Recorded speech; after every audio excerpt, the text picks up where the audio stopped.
रेलगाड़ी की लंबाई, आप चाहो तो डायरेक्ट यहाँ पर उसकी वैल्यू लिख देना, प्लस गुफा की लंबाई,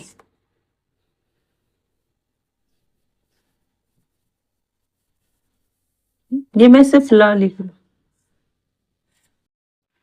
ये दोनों को मिलाकर जो दूरी होगी, मीटर दूरी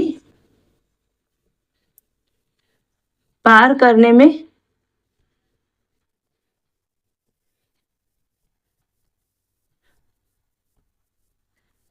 है ना, क्योंकि देखिए ये रेलगाड़ी है और ये सुरंग है, गुफा। इसको जब यहाँ से पार करेगी तो यहाँ से एंटर करेगी,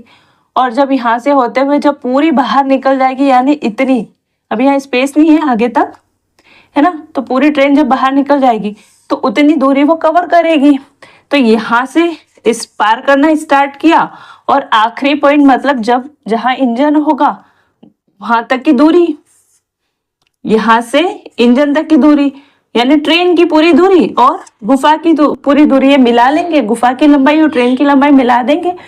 तो इतनी दूरी पार करने में जो समय लगेगा वही समय क्या होगा, गुफा को पार करने में लगा समय, है ना। क्योंकि अगर यहां से जाएगी तो इसके अंदर तो गुफा में घुस जाएगी, जब पूरी बाहर निकलेगी, है ना, तो वो तब वो पार पूरी कर पाएगी, और जब पार करेगी तो गुफा की पूरी लंबाई और ट्रेन की पूरी लंबाई जब हम काउंट करेंगे तो वो दूरी जितनी बनेगी, उस दूरी को पार करने में जितना समय लगेगा ट्रेन को,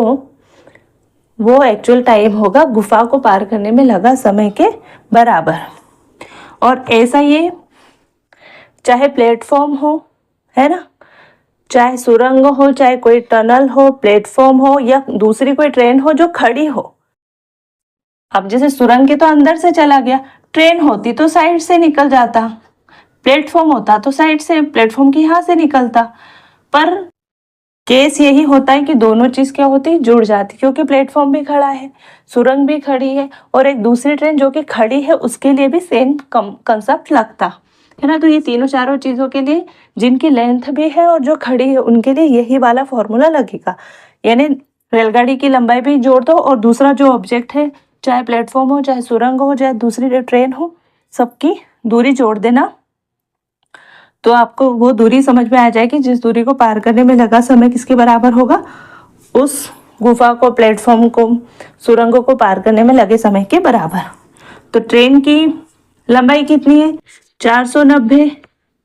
प्लस गुफा की लंबाई कितनी है, 210,